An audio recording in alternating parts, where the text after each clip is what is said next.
Artificial intelligence is nothing new. It enables machines to simulate human cognitive functions that such as reasoning, learning, problem solving, and using algorithms and vast data sets to recognize patterns. And then it makes predictions and performs, language processing, image recognition, and all those stuff. Hey everyone, and welcome back to the Modern.NET Show, the premier .NET podcast focusing entirely on the knowledge, tools, and frameworks that all .NET developers should have in their toolbox. I'm your host, Jamie Taylor, bringing you conversations with the brightest minds in the .NET ecosystem. Today we're joined by Joydip Kanjilal to talk about GitHub Copilot, agentic workflows for developers, and the benefits and drawbacks of having an AI agent help you to write the code. Note that I didn't say write all the code for you, because an AI agent is simply helping you to be more productive. You want to migrate a legacy application to a modern day enterprise application. There will be a lot of redundant code that you will otherwise have to write. So that all that code can be automatically generated by Copilot, provided you have provided the right context. Along the way, we talked about the importance of the context that you give to an AI agent, security best practices. Spoiler alert, you wouldn't give a new junior dev the keys to the castle on day one, so do the same with your AI agents. And the most important things to remember when using AI agents. Before we jump in, a quick reminder. If the Modern.NET Show has become part of your learning journey, then please consider supporting us through Patreon or Buy Me a Coffee. Every contribution helps us to continue bringing you these in-depth conversations with industry experts. You'll find all the links in the show notes. So let's sit back, open up a terminal, type in .NET New Podcast, and we'll dive into the core of modern.NET.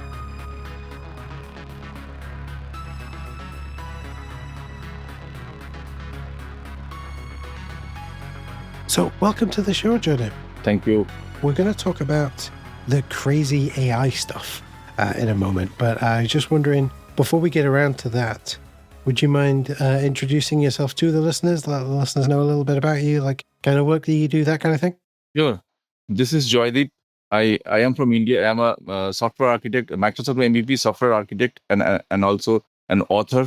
I have written 9 books, and I have almost 1,000 articles till date.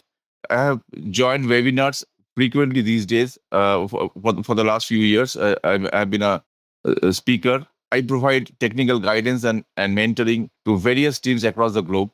I provide technical advice for software architects as well. And that's it. I spend my time doing those things and at the same time writing books and articles. Nice. I like that. So you put that boots on the ground experience and the experience of passing on the information to your colleagues and clients and things. Yeah. I mentioned it as more than 25 years, but it most probably is very close to 30 years now of experience in IT. So I started working on .NET for the time it was, at that time it was in beta. When the first version of Visual Studio came out, people were hardly aware of what .NET is and what Visual Studio is, what C# language is, at least in this part of the world, in India. But over a period of time, because of several benefits that the Visual Studio editor, .NET and C#, the C# language as well, it has some proximity to other languages like Java as far as the syntax is concerned. So it does not deviate much from that. And using the Visual Studio editor was quite easy compared to using other editors at that time. The popularity of .NET picked up very quickly. And those days, if you think of performance, .NET was way behind because at that time it just evolved. So then over a period of time, as new versions of .NET and also Visual Studio emerged to the IDE, the integrated development environment, where we all write programs, we all build applications. So that has become, very good today. It has matured a lot. And at the same time, as far as I know, many enterprises, they prefer using .NET for distributed applications as well, because and over other languages, because .NET is very fast. It has been made lightweight to such an extent that, the performance of .NET, if not the best, at least the second best. If you think of open source, there are certain languages that where the performance is is better compared to .NET, definitely. But then .NET is very close. And of course, it has also been made open source these days. So there is a community participation. So you know what you're writing about. You know what the framework you're using. You know the end to end of how the framework works. So this has become transparent from the time Microsoft has made .NET open source. So the long story short, .NET has picked up like anything. The framework, the C Sharp programming language, the Visual Studio IDE, they all have matured over the years to an extent where we can say it is a world-class framework and environment where it is being used by enterprises. If not the best first choice, it is very close to that as far as the popularity of .NET is concerned. And over a period of time, I feel it might become the most used framework ever, because with every release, Microsoft has been improving the performance of the framework. So that is really great. Sorry that we deviated to some extent from this. No, that's absolutely fine. It's always worth. How do I put it? There's folks who are listening who haven't had the chance to migrate to modern.NET, which is the phrase that I'm using for .NET 5 onwards, and so it's always worth sort of reiterating to folks that hey, .NET as it stands is not the same as the old .NET. Yeah. Not that the old .NET is a bad thing. Like .NET Framework was amazing for the time, but like you said, we're at a point now where, at the time of recording, it was last week, .NET 11 release candidate 1, Yes. which has a whole bunch of async improvements as well. So like your program can now be async from the start, which is that's just mind blowing to me that you can do that.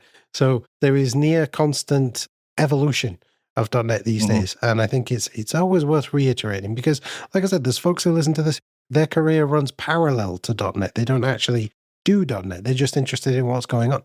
So it's always worth just sort of reiterating, hey, here's where we are before we start. Yeah, absolutely.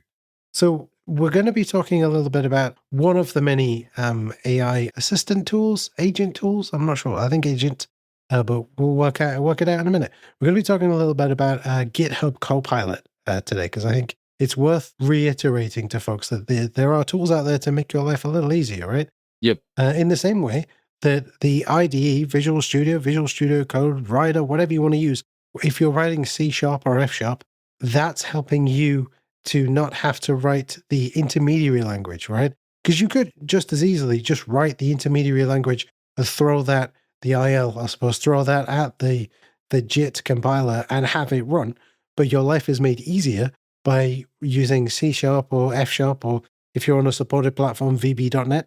But, in the same way that C# makes it easier for us to have IL run on our machine, our AI agents help us to get past the typing is not the hard part, right? I've been on a bit of a crusade, I guess you could say, over the last 2 or 3 years, trying to tell developers around the world, software developers, software engineers, coders, whatever word you want to use, the typing is not the difficult bit, right? There are some amazing software engineers that I know who have never typed a single character on their machine because maybe they have a permanent physical disability. Maybe they only have one arm, or a permanent physical disability in that they are blind, or that maybe they have accessibility issues around, say, dyslexia or things like that, right? I'll see if I can dig it out for the show notes, but there was an episode of Hansel Minutes where Scott Hanselman interviewed someone who did a lot of JavaScript-based development using an old school Nokia T9 phone, right? Because the typing isn't the hard part. The hard part is converting the idea that someone has for, I want to digitize the system such that it does this, into how do I digitize it, right? That's the hard part. Typing is a super easy bit for the majority of people. And so our AI agents are going to help us with that, right? And you're going to talk to us a little bit about GitHub Copilot and how that helps, right? Absolutely. Before we come to a discussion on Copilot, let me give a head start on the background, actually. If you think of those old days of when we used to write programs in C, reusability was still there, but from a different perspective, because we used to use header files. In the header files, we used to use our library, store our library code, which could have been reused in across programs. And then over a period of time, object-oriented programming, when it came, it directly supported reusability. Languages like C++, Java, C Sharp, they all emerged. Mhm. I'm not going into the pitfalls of OOPS anyway. I just want to highlight on how the intent, you can say, or the quest for, rather, I will say the quest for better productivity, developer experience, and increase the ROI. So that has drawn businesses across the globe. And at the same time, the technology world has also come up with different thoughts, different technologies, different architectures, and all those stuff. Now, artificial intelligence is nothing new. It enables machines to simulate human cognitive functions that such as reasoning, learning, problem solving, and using algorithms and vast data sets to recognize patterns. And then it makes predictions and performs language processing, image recognition, and all those stuff. But then AI has been in use for a very long time. Actually, it is not that it has emerged just a few years back. It was there for long, but it did not evolve to that extent that it is being used these days. But then a specific type of artificial intelligence that is generative AI, which is a type of intelligence that creates new content that includes text, images, video, audio, and it does that by learning from various patterns and data sets. From this generative AI, as it evolved over time, Microsoft came up with a way to, you can say, assist developers by coming up with a tool which is based on generative AI, and that is Copilot, GitHub Copilot. So the intent is, it is just an assistant. It will just assist you to write your code. It is not building all the entire application for you. That is not the intent. Think of the name. From the name, the Copilot, it implies that the tool is actually assistant. It's just assisting developers. Whoever wants to use it will be assisting in writing code faster. It will be assisting in solving problems easier, quickly. And at the same time, what happens is it will be providing the results in an instant. Now, why is it that it has become popular? In one of my recent projects, very recent projects, it was just end of last year, there was a need of a very fast data access layer. I asked my team to, build a data access layer using Entity Framework, and another layer not using Entity Framework, directly using SQL queries, or use Dapper. Now, my objective was that I wanted to know what is the performance difference. If it is major, in that case, I will think of choosing one or the Dapper one. Otherwise, I will go with Entity Framework. Now, my developers, I told them as well, they took advantage of Copilot to generate the code, because for this type of a task, where you need to write some tedious code, I feel it can boost developer productivity by generating the code for you. But then you have to provide the right input, because based on that, it will generate your code. And of course, again, coming back to the same point, it is an assistant. So it will be assisting you in writing code. It is not that whatever it generates, you will be just copy and pasting it right away. You may need to make changes, but then it will save a lot of your time. And at the same time, the best thing is that Microsoft has integrated Copilot in Visual Studio directly. So while writing code, we can also generate code. So this actually, it saves a lot of our time, especially when we are trying to build an application where the KLOC is quite high, the kilo lines of code. So that is very, very, very high. And there are areas where you will have to write a lot of code, a lot of run code, which if the developers they write, in that case, it will be not the judicious way for them to do, because it will not be able to take advantage of the talent.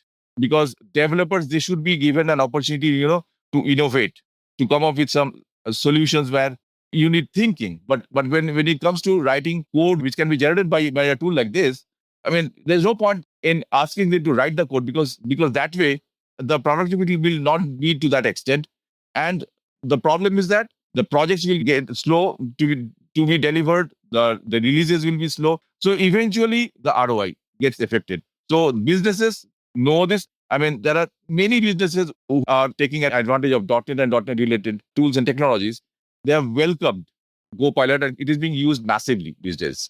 Yeah, and businesses and teams have really seen that GitHub Copilot and other agentic systems can really help with production of code, right? Because we software engineers, I have my own arguments about what is an engineer and what is a developer. We software engineers, like I said, we're not being paid to write the code. We're being paid to digitize a solution to a problem.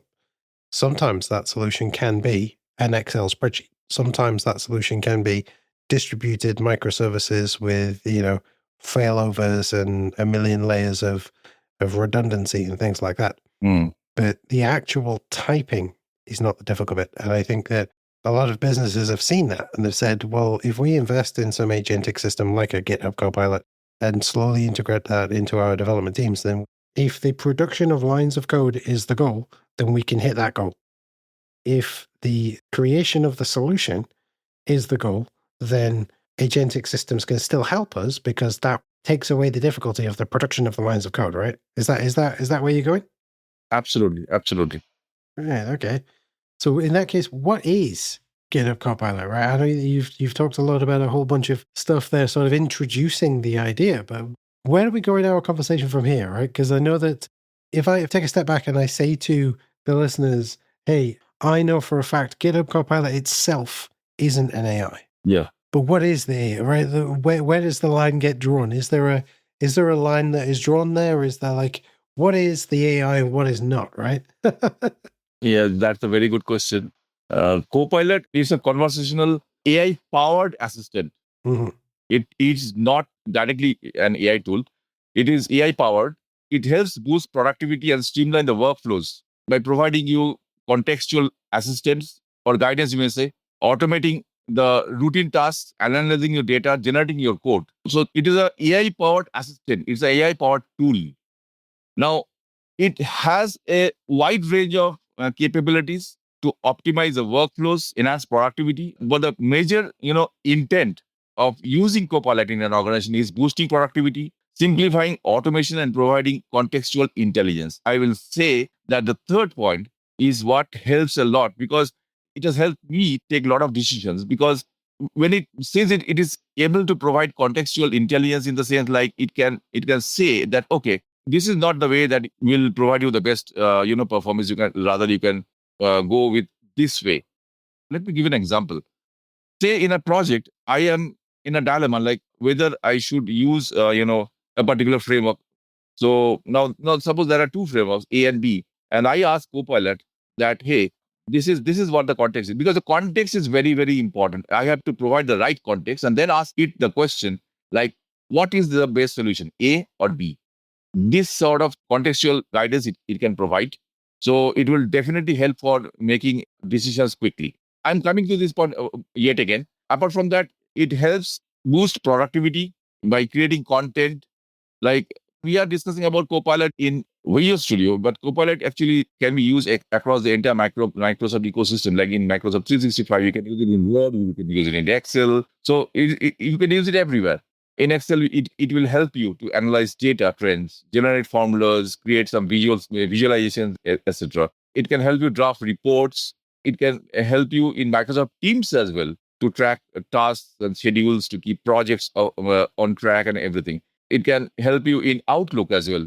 So there are many ways that it is helping. But if you come back to Visual Studio, the basic benefit, the most important benefit that we can gain out of using Copilot is boosting the productivity, cutting short the developers. Otherwise, you would have to spend the time.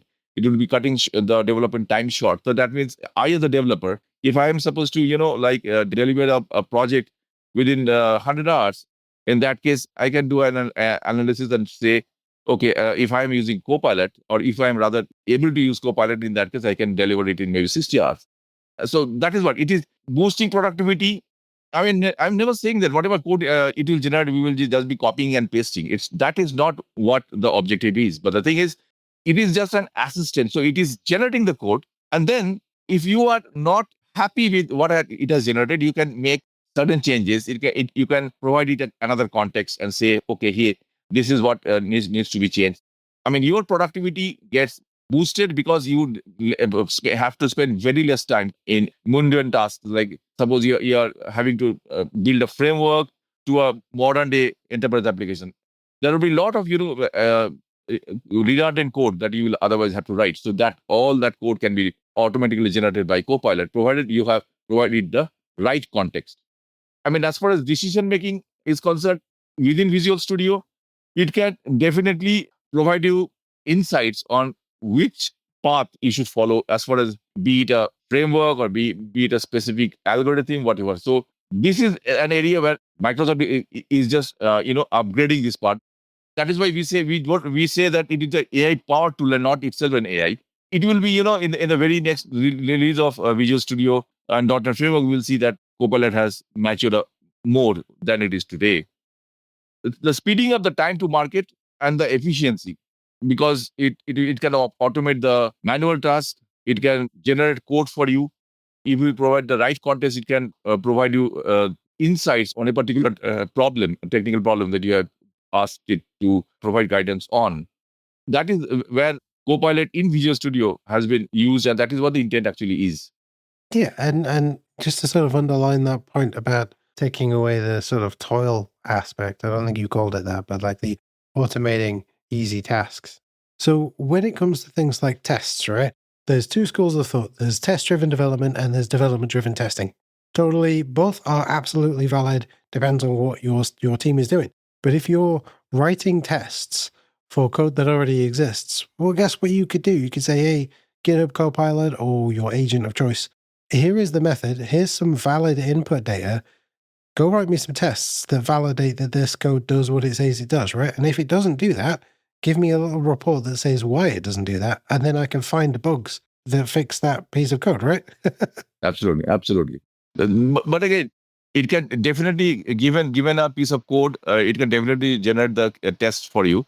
But you have to be specific. You have to provide it the right context, and that is, Of course. that is most important. I mean, if we provide the right context, I don't feel it will generate anything that is wayward. It will not be wasting your time, actually. So it will be generating something which is truthful. So that is why whichever team I have been working with in my, in recent times, so I always tell them that be very specific and because you have a very short window, actually. You can't type so many things at the same time. So within that small window, you have to be specific and you have to provide the exact context, what actually you need. Then what it will generate will be truthful. Yep, absolutely. You need to. There was this idea of context engineering, which I think has sort of fallen by the wayside a little bit, right? This is the thing with LLM based work, is that it just moves so quickly. But even so, the things related to context engineering still make sense, right? Like you were saying, it's like, what information do I need to give it to get the best output, right? And because you, as the developer driving the context and writing the message to the AI, you know all of this stuff, but it only knows explicitly what you tell it. Absolutely. Or what it's able to gather by reading through the code base, right? What I have been telling my teams, because I have been working on many projects around the globe. I mean, of course, remotely these days. I mean, the code that will be generated by Copilot, that generated code, you have to, review. You can't just copy and paste, because you have to review for correctness, you have to review for completeness and adherence to best practices. In case you see that it has produced code which is invalid or incomplete, or it has produced tests that are invalid or incomplete, you have to first go back and see what is the context you have provided. Did you provide the right context?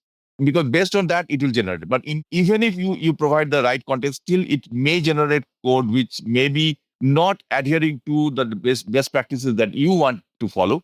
In that case, you have to make the changes in code. But think this way, that while by doing that, you will not have to spend a lot of time. Like, you are not writing the code from scratch. It is generating the code. Maybe it has not adhered to, so suppose you have a checklist of 10 points. Maybe it has not adhered to two of them. But then that's fine, like, because you can make the changes. So that is why, like, the correctness, completeness, adherence to best practices, these all have to be kept in mind by developers who are using this, because they can never, ever expect Copilot to build an application for them. That was never Microsoft's intent to build Copilot. from its name, the name is Copilot, means it is an assistant. Today's episode of the Modern.net Show is brought to you by RJJ Software, strategic technology consulting for ambitious SMEs. You know me as the host of this podcast, but here's what you might not know. I'm also a Microsoft MVP who's helped businesses from Formula One teams to funded startups to transform technology from a cost center to a competitive advantage. At RJJ Software, we specialize in 3 things that matter to growing businesses. AI that actually delivers return on investment, not hype, just practical implementations that pay for themselves. Developer experience optimization. We've helped teams to achieve 99% faster deployments and 3x productivity gains. And strategic technology decisions, from architecture reviews to fractional CTO services. The difference? We don't just advise. We ensure successful implementation through knowledge transfer to your team. If you're an SME leader wondering why your technology investments aren't delivering, or if you're facing critical decisions about AI, modernization, or team productivity, let's talk. Visit rjj-software.co.uk/podcast to book a strategic consultation. Now let's get back to today's episode. Yeah, I think one of the big problems, at least in my experience, of people's expectations, I guess, of these agentic systems is, well, I can just get it to do it for me, right? But actually, like we've just said, it's all about how you present the information to it. And it will not be able to write a full system for you, but it can take either an idea and start putting together parts of the system, or take a system and add a new part to it, right? It's very limited in its capabilities. Like, what it can do is fantastic. And I've told folks that it's like, imagine you have perhaps a junior developer or an intern that has 0 long-term memory. That's it, right? Because between sessions, it will not, unless you explicitly tell it, write your notes down and make a note of this. There is no way it will remember things. Whereas you and me, because we have long-term memory, and we have our memory aids with like readmes or the notes that we take, we're able to have that continuity between sessions, right? Whereas any AI agents can't do that. Absolutely. So we talked about what Copilot can give us. I'm in Visual Studio, I'm in Visual Studio Code, I'm in my IDE of choice, and I'm typing away.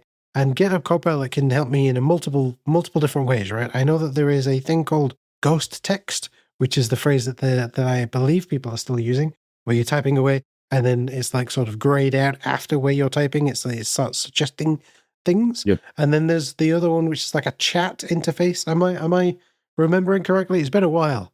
Yeah. And we missed one other aspect of Copilot, which is really great, and that is security. Security is at the heart of every Copilot interaction that you make. And Copilot, I mean, let me put it this way: whatever code it generates, and again, if you are providing the right context, whatever code it will generate will adhere to the security practices. You can take advantage of Copilot to generate code that can be like following the security standards that you have you want to be followed. So when you are providing the input, when you are providing the context, you have to specify that clearly that you want this to be compliant. The generated code could be compliant. It should not take advantage of the security best practices when generating the code, like say SQL injection and all those stuff. Whatever we have, the best practices. But again, you have to provide the context. The best thing in Copilot is that it will not share your sensitive business information outside of your organization, because Microsoft never uses your prompts or inputs or documents to train the models, right? Whatever you do, it remains within your organizational periphery. It is not shared with anyone. So this is one part of the security. It is very secure in the sense, like from an organization's perspective, an organization can safely use it. And from the other perspective, from code security perspective, again, I mean, it provides a lot of features. Like in GitHub Copilot, you can review the code, do a pull request and ask GitHub Copilot to do a check on the code vulnerabilities, security vulnerabilities, wherever it is there in the code. So you can just point it out. So it is just your peer programmer, right? It is not intended to, build the application entirely for you, but it is just an assistant. So again, when you want to fix vulnerabilities in your code, detect vulnerabilities first of all. You want to identify the vulnerabilities, security vulnerabilities in your code, and then fix it. Copilot can help you a lot. You can just do a pull request and ask it to do that. Wherever minor changes you have to make, you can make it, right? Again, it saves a lot of time, and time is money.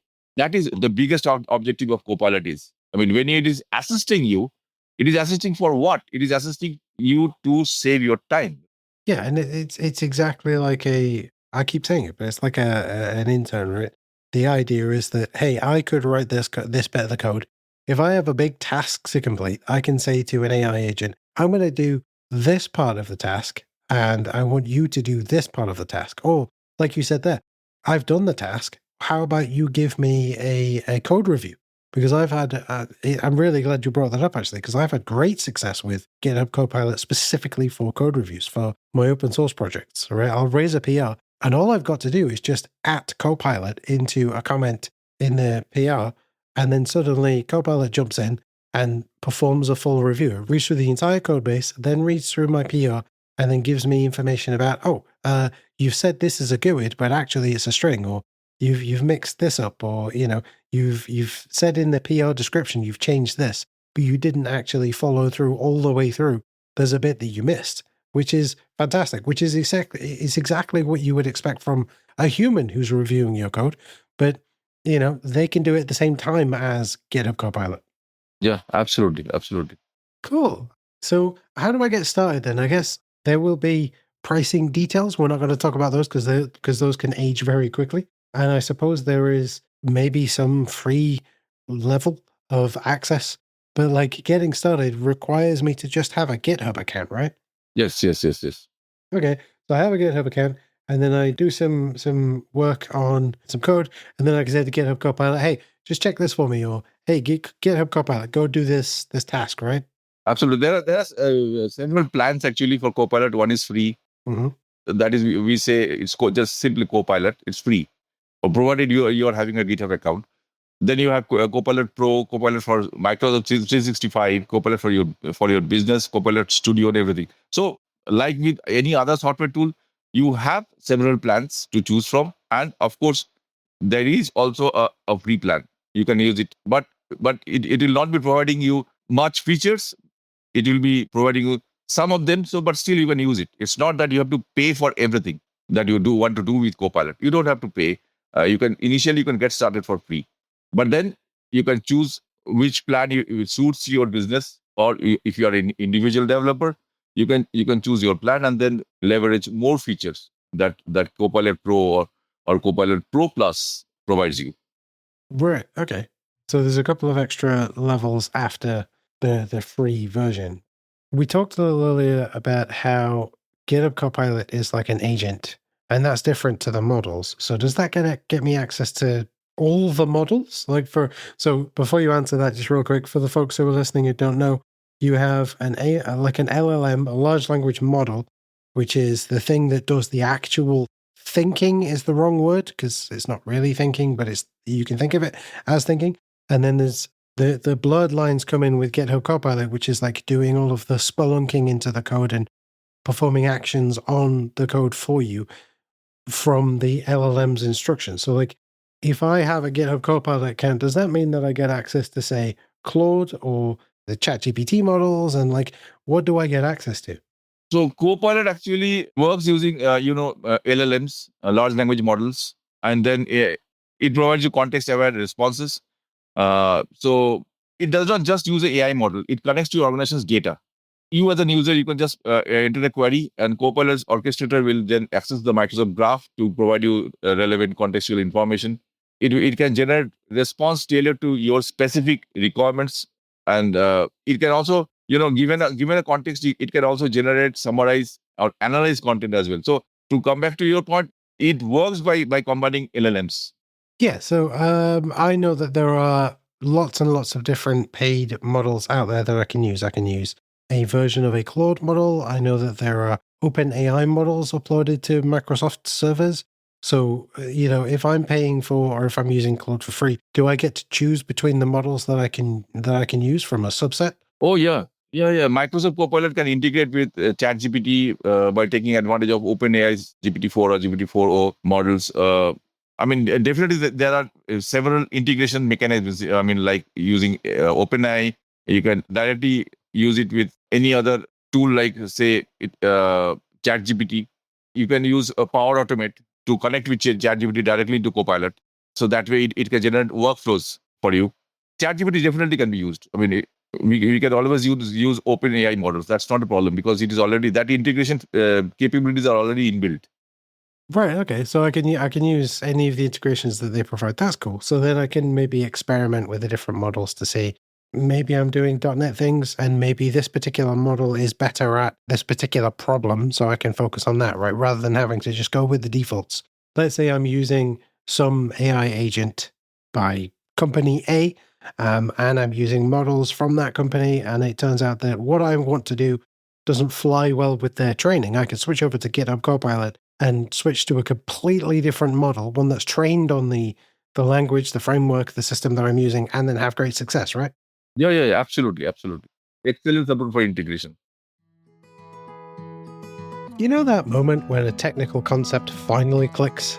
That's what we're all about here at the Modern.net Show. We can stay independent thanks to listeners like you. If you've learned something valuable from the show, please consider joining our Patreon or buy me a coffee. You'll find links in the show notes.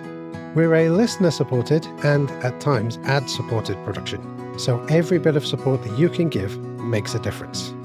Thank you. So then that leads on to, you did say earlier on about security, and I know that lots of air has been wasted, I guess, on, we opened up the agent to do everything on our computer, then suddenly it does something wrong, and then suddenly it's the agent's fault, right? In the same way, like you said, in the same way on day one, you don't give a new employee access to all of the things that they could do to ruin the company. You slowly integrate them, right? So I guess, is one of your top tips for folks who are interested in experimenting with GitHub Copilot to not give it full access to everything at the start? Is that something that you would recommend? Yes, absolutely. In an organization, developers should not have access to all aspects of Copilot, like say integration with other tools like ChatGPT. So that should be it should be gradual.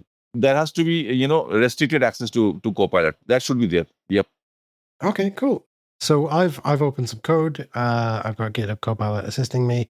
Do I have to worry about it performing commit actions on my account? Or actually, before we get to that, right?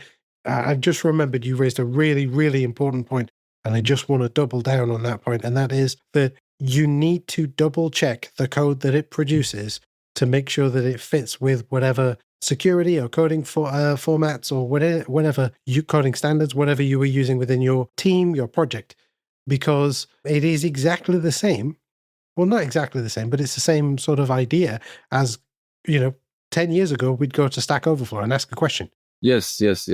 There are people I know who would just copy paste the code into the code base and move on with their lives. The difference with GitHub Copilot and Stack Overflow is that Stack Overflow has a very specific license that says that if you copy paste the code on Stack Overflow into your code base, you need to open source the entire code base. Whether that would ever be legally enforceable or not, I don't know. But also, what's to stop a user from posting malicious code? And for those who are interested, I'll track it down, put it in the notes. There was actually a Stack Overflow conversation about what if a user intentionally puts malicious code as an answer to a question on Stack Overflow. And Stack Overflow's answer was, it ain't our problem, it's yours. You should be vetting this code. And the same thing should apply to anyone accepting any code contributions from anywhere ever, whether it's an AI system helping you out whilst you're writing the code, or someone else has submitted a PR to your repository. You need to be vetting that code, because when that PR goes through, or when you commit the code that's generated by the AI system, it's going to have your name against it. So it's your responsibility, right? And standing up and saying, but the AI wrote it, that's not going to fly with anyone ever. Absolutely. And I missed another point which is very important. Like you already started talking on that, and that is to what extent should developers be allowed to access Copilot? So that is very important point as well. Well, let me put it this way: from an organization's perspective, an organization should foster a balanced approach of strong data governance, targeted training, and iterative adoption strategies for Copilot. So what this means is that based on the importance of a project and the experience level of the developer, the organization should, have certain restrictions. It should not be providing access to all features of Copilot. Think of integrations, or maybe if Copilot, you want that Copilot to access your organization's data, maybe some of the data may be encapsulated. It may not be, allowed for those developers to access. And again, everything has to be backed up with proper training, because when you are training with developers, you have to train them on making the best use of Copilot. In essence, that means ensuring that they are able to provide the correct context. If they don't, in that case, it is a waste of time, because it will be what it will be generating. It may not be what you intend to. So that way, every time you're changing your prompt, you're saying, okay, hey, this is not the thing. You do it this way. And I have seen this happen. I've seen this happen, and I've told my developer this, hey, you stop it. You write code yourself, because you are wasting time. So because he was unable to, that poor guy was unable to, provide the proper, context, due to which every time Copilot is coming up with a suggestion as far as that code snippet or code listing is concerned, that was not what he intended to. So that way, it was wasting his time. So that is why, I mean, the training is a very important factor for success in an organization. If an organization really wants to, make best use of Copilot, one is training on a regular basis, regular training, and then, restricting the access, governance and security, and then also at the time of, periodically, like say every 4 months or every 3 months, maybe quarterly, the organization should be measuring the progress. Like, so if I'm the owner of an organization, I will think like, okay, my developers are using Copilot, but is it really worth it? Are they able to, deliver on time? Are they able to deliver quality stuff? Is the code that they are delivering using Copilot, is that high quality code? I mean, as far as performance, security, and scalability is concerned. So there are several things the organization should be able to measure as well. So that means this, again, let me repeat what I was saying. Like, the first and most important thing is training, I feel, and then followed by governance and security, and then the organization should be able to measure the success, the productivity, because you are leaving a tool, an AI powered tool, to it in the hands of your developer. At the end of the day, you also have a target, right? So at the end of the day, you should have a way to quantify. I mean, if not the end of the day, I mean to say at the end of a certain cycle, you should be able to quantify that whether it is really worth it, and what is going wrong actually. If something is going wrong, like in my case, I told my developer that I can understand your pain point. I can see that what you are trying to generate, it is actually not generating, because your prompt is wrong, because the context that you are providing is not correct. So what it is generating is to some extent wavered. So that is wasting your time. Actually, because he was also not that proficient in English language. So that is why, I mean, whatever he was providing as an input, like in that input window, the context, so that was not perfect, due to which it was wasting his time. So that is why, I feel that training is very, very important. Oh, absolutely. I also feel like maybe R&D is not the right word, but like experimentation and play. Like, what can this thing do? But no, I totally 100% get your point about training, because otherwise you're going to have people across the team using it differently and getting different results. And then the quality of the code that it can generate per person will be all over the map, right? And so you're absolutely right. So we're rapidly running out of time. But I wonder, would you be able to maybe give the folks some resources for getting started? If it's easier, you could just send them through and we'll put them in the show notes. But like, where's a good place to get started with GitHub Copilot? And you said earlier on, you're a prolific author. So where can folks go to learn about the stuff that you've written about? Absolutely. I'll send you the link to the resources in an email. Cool. We'll keep an eye out for that, folks. So if you're listening to the episode, push on the show notes button and you'll get all of those links that Joydip is going to send over. Cool. Is there any way you want to send the listeners to learn more about you? Like, are you on socials? Are you want them to go to visit your website? What's the way for folks to keep up with what you're doing? Oh, sure. So I will provide my email ID. I can also share my Slack ID as well. So we can hop on the chat, can guide them if they are running into any difficulty in using Copilot. They can reach me either through email or Slack. Amazing. Well, thank you so much for being on the show, Joydip. And I hope that we can convince you to come back another day, talk about maybe some more about GitHub Copilot or any other topics you're interested in. Sure, definitely. Amazing. Thank you so much. My pleasure. Thank you for listening to this episode of the Modern.net Show with me, Jamie Taylor. I'd like to thank this episode's guest for graciously sharing their time, expertise, and knowledge with us. Be sure to check out the show notes for a bunch of links to some of the stuff that we covered and a full transcription of the interview. The show notes, as always, can be found at the podcast's website, and there'll be a link directly to them in your podcatcher. And don't forget to spread the word. Leave a rating or review on your podcatcher of choice. Head over to .netcore.show/review for ways to do that. Reach out via our contact page at .netcore.show/contact, or join our Discord server at .netcore.show/discord, all of which are linked in the show notes. But above all, I hope you have a fantastic rest of your day, and I hope that I'll see you again next time for some more .NET goodness. I'll see you again real soon. See you later, folks.